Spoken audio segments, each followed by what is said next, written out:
Elon Musk's AI images go over the edge. There's an arms race in AI between resume preparation and analysis. Chatbots are looking to use more and more of your personal information.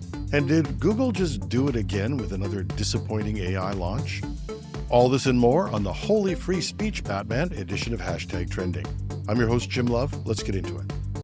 It's no secret that we use AI to produce most of the images we use in our publication. We use DALL-E, and it saved us on our Getty subscription, which took a lot of searching and yielded, at best, moderate results. And two frustrations we've had, though. One is that every person looks worse than the most contrived model. Perfect hair, perfect features, you know what I'm talking about. And we found a couple of alternatives that can produce more realistic-looking people, CG Dream being one of them, but there are some limitations to that as well. But a second frustration, and one that cuts a little deeper, is we've found that we're often blocked from providing an image. Sometimes there might be some justification, but other times it seems like these AIs are telling us what to do by taking political correctness to the extreme. And frankly, that's made us concerned that we're allowing ourselves to be censored by these large AI models. Innocently at first, but where does this go from here? So we were looking at the potential of other tools, including X's image generation, with some hope. We leave it to Elon Musk, however, to go too far in the opposite direction, at least according to one review. X, formerly known as Twitter, has introduced an AI image generator as part of its Grok chatbot available to X Premium subscribers. The new feature is raising serious concerns about potential misuse and the spread of misinformation due to its apparent lack of any safeguards. Unlike other major AI generators, Grok seems to have minimal, if any, restrictions. The Verge claims to have tested the system with various controversial prompts, successfully generating images such as Donald Trump wearing a Nazi uniform, a figure resembling Bill Gates using cocaine off a Microsoft-logoed Surface, Barack Obama appearing to threaten Joe Biden with a knife, and sexually suggestive images of celebrities like Taylor Swift. These examples highlight the potential for creating misleading or harmful content about public figures. Addie Robertson, senior editor at The Verge, notes that Grok's looseness is consistent with Elon Musk's disdain for standard AI and social media safety conventions, but the image generator is arriving at a particularly fraught moment. The launch comes as X faces scrutiny from regulators in Europe. The European Commission is investigating potential violations of the Digital Safety Act, while the UK's Ofcom is preparing to enforce the Online Safety Act, which could cover AI-generated content. In the US, despite broader speech protections, legislators are exploring ways to regulate AI-generated impersonations and disinformation. The lack of safeguards on Grok's image generator could further deter high-profile users and advertisers from the platform, potentially exacerbating X's ongoing challenges with user retention and revenue generation. As AI image generation becomes more accessible, the balance between innovation and responsible use remains a critical issue for tech companies and regulators alike. What's the antidote for software programs that analyze resumes? Well, AI programs that write the resumes in the first place. The job market is facing a new challenge: the widespread use of AI in crafting job applications. According to recent surveys, about 57% of young job seekers are now using ChatGPT to help write their resumes and cover letters.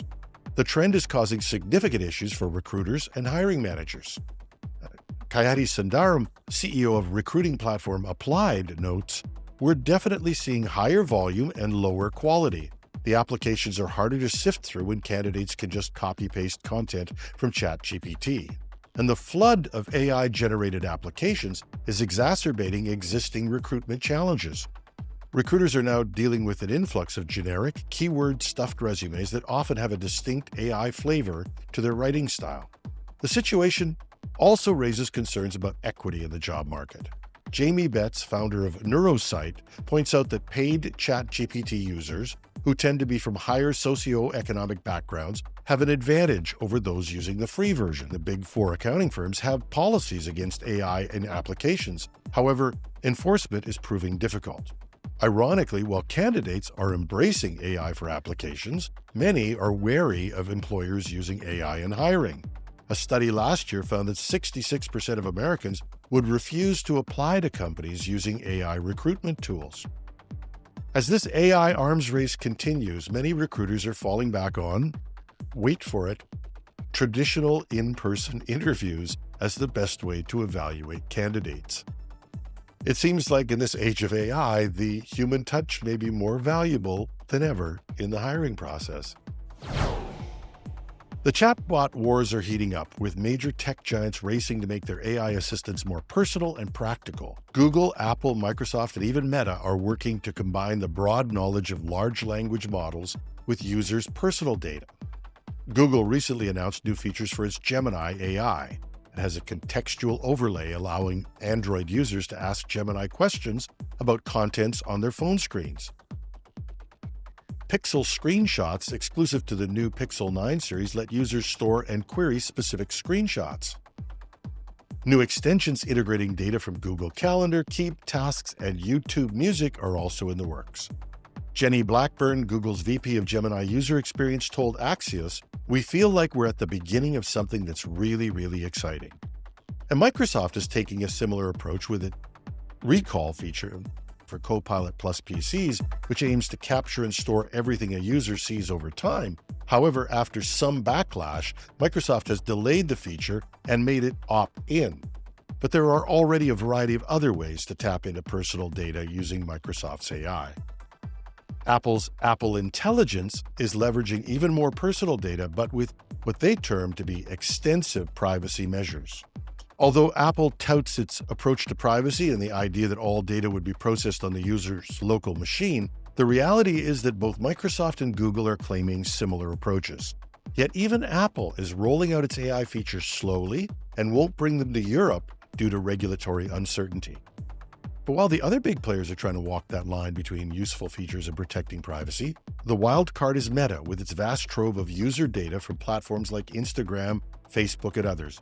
Meta plans to use publicly shared information to train its AI models, but the move has raised concerns among European regulators, leading Meta to withhold its future multimodal AI models from the European market as well. As these companies push to make AI more personal, they're walking a tightrope between enhanced functionality and potential privacy concerns. And the race is on to create the most helpful AI assistant while maintaining user trust and navigating an evolving regulatory landscape. And finally, just when you think Google is starting to step out and regain their leadership in AI, they drop back to their failure to launch mode. Google's decision to replace Google Assistant with Gemini on its new Pixel 9 phones is getting panned by at least one major tech-savvy user. I will be honest, I haven't found a real thing that Google Assistant did that was useful. And for that matter, I haven't found much that Siri does except turning the flashlight on and off, and maybe setting an alarm. But I was hopeful when Google announced that they would have put a smarter AI, it would be a leading edge of what was going to replace these static assistants. But it turns out that the new launch is a step backward for some power users. Jared Newman, in his Fast Company review, highlights several key issues with Gemini where it failed on basic tasks that Google Assistant apparently did well. Local search results are less detailed and useful compared with Google Assistant's offerings. Gemini can't perform simple tasks like taking notes or managing to-do lists, features many users rely on daily. Weather forecasts, a staple of digital assistants, are often inaccurate due to location problems. Turn-by-turn navigation doesn't launch properly, hindering one of the most common smartphone uses. And media playback is limited to YouTube, while Google Assistant supported various streaming services. Newman argues that in its zeal for what it believes is the future of AI, Google is tossing out too many voice assistant functions that are already useful today. While Gemini offers new AI capabilities, its current implementation appears to be a step backward in functionality for many users. Now, the move may be driven by Google's desire to monetize AI features through subscriptions, but this risks alienating users who depend on their voice assistant for daily tasks. Whatever the reason, after a couple of weeks of some good high-profile announcements in their Gen AI models, Google seems to be sliding back to their ability to snatch defeat from the jaws of AI victory. And that's our show for today. You can find the show notes at our news site, technewsday.com or .ca. Take your pick. Hashtag Trending is on summer hours, so there's no morning news edition tomorrow, but the weekend show will be released early on Friday. Thanks for listening. I'm your host, Jim Love. Have a thrilling Thursday.